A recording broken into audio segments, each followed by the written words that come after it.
ito na, matindi na talaga yung backlash. Yung mga senador na sumama kay Alan Peter Cayetano, talagang kumakaharap na ngayon ng negative backlash.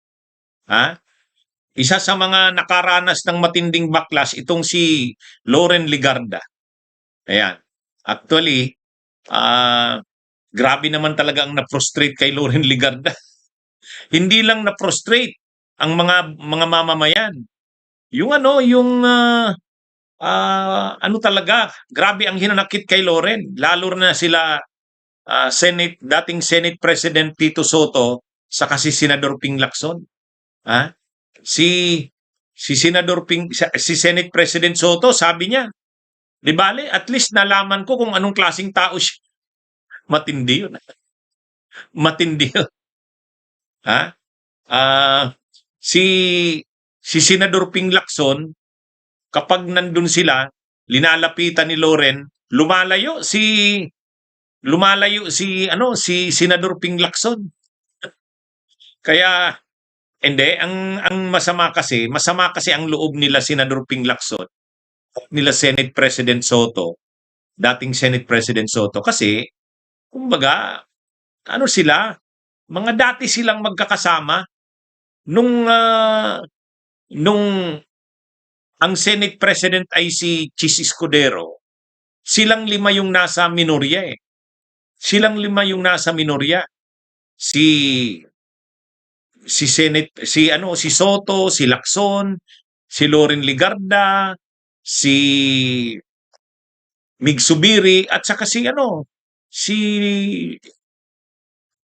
Risa Hontiveros. Oh, sila yung nasa minority nun eh. Magkakasama sila. At nung natanggal si Chis Escudero, napalitan ni Soto, ayan, nasa mayorya na sila. Magkakasama sila. Hmm? Tapos ngayon, bigla, nag-traitor si Loren Ligarda. Iniwan si Tito Soto at si Ping Lacson. Kaya masama ang loob ni Senador Ping Lacson. Sabi niya, hindi man lang nagsabi na kinausap siya at nag-decide na siya, pasensya na. Wala man lang daw pasabi. Wala man lang daw talagang pasabi itong si Loren Ligarda. O ngayon, kapag tinatanong si Loren Ligarda, tinatanong ng media, ano siya, napipikon siya, naglumalayo. Ayaw niyang magbigay ng comment. Kasi talaga namang grabe yung ginawa niya. Tapos may kumakalat pa ngayon. Ha? May mga kumakalat ngayon ng mga kanta sa social media. Ano?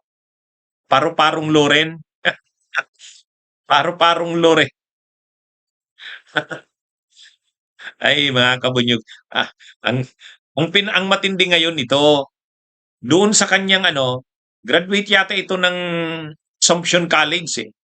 Ay doon sa Assumption College ngayon, may resolution yung Student Council ng Assumption na tanggalin yung kanyang ah, picture doon sa wall. Mayroon siyang portrait sa wall. Siyempre, yan yung picture ng mga babaeng graduate ng yung mga ah, ano ito eh, women of action, ah, women of action. Mayroon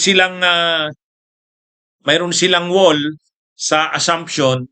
Proud sila sa alumni, sa mga graduates nila, proud sila. Oh. Kaya lang dahil nga dito sa nangyaring ito kay Loren Ligarda, nahihiya na sila. Pinapatanggal nila yung Assumption Student Council seeks removal of Ligarda's portrait from university wall. Oh, yan ang mga kabunyog. Nakita nyo, yung Assumption Student Council naglabas ng statement, dismayado sila. Ang Assumption College, yung student council nito sa ginawa ni Loren Ligarda, nakakahiya, nahihiya sila. Ito yung statement nila. This is the official stance of the Assumption Student Council regarding alumna Senator Loren Ligarda in the petition to remove her portrait from the wall of empowered women. Ang tawag pala dyan, wall of empowered women. While her past contributions are acknowledged, her recent political actions no longer reflect the values that assumption upholds. O yan ha. Oh. This position is in the light of the Senate leadership change on May 11, 2026, widely recognized by journalists, political analysts, and public observers as a Senate coup that abruptly unseated Senate President Vicente Soto III. The takeover occurred as the chamber prepared to receive the articles of impeachment against Vice President Sara Duterte, who stands accused of grave misuse of public funds and betrayal. Its timing raised serious concerns that the move was politically engineered to delay or influence the proceedings. Senator Ligarda voted for Alan Peter Cayetano as Senate President, following Senator Vicente Soto III's public statement that the impeachment trial would convene forthwith. Anyway, ang pinakaano dito mga kabunyog, may position yung Assumption Student Council na alisin yung pangalan ay yung picture ni Loren, yung portrait niya. Yan tinanggal na. Tinanggal na si Loren sa wall. Wall of empowered women. Mayroon silang wall doon. Pinagmamalaki yan ng Assumption College yung mga alumni nila na proud sila. Ang syempre, naglagay sila ng wall, ang tawag nila Wall of Empowered Women. Kasama dun si Loren Ligarda. Nahihiya yung Assumption sa ginawa ni Loren Ligarda na itong pagsama kila Alan Peter Cayetano sa Senate ko. Kaya may resolution yung Assumption Student Council, tanggalin na yung picture doon ni Loren. Yan Kaya ito mga kabunyog. Sa totoo lang, nakakahiya naman talaga yung ginawa ni Loren na yan. Ang tagal niya na sa Senado. Tapos na siya, matanda na. Yan na sana yung legacy niya na naninindigan siya sa mga tamang advocacies at causes. Ito hindi.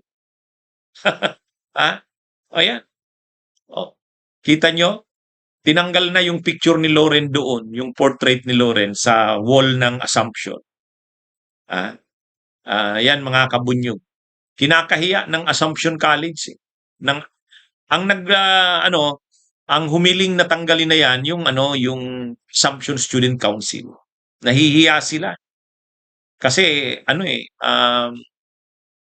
graduate ng Assumption College itong si Loren Lee. Pati yata UP may stand na rin May stand na rin ang UP. Ayan, mga kabunyog, mga kababayan. Tama lang yan, ang reactions ng marami. Nahiya ang Assumption nahihiya sila na graduate ng Assumption. Dati pinagmamalaki nila kahit papaano. Ngayon biglang nakakahiya. Kaya nagpasa ng resolution ng Student Council ng Assumption College, tanggalin na yung picture na yan. Okay, mga kabunyog, mga kabayan, magandang araw sa inyong lahat. Mabuhay po tayo.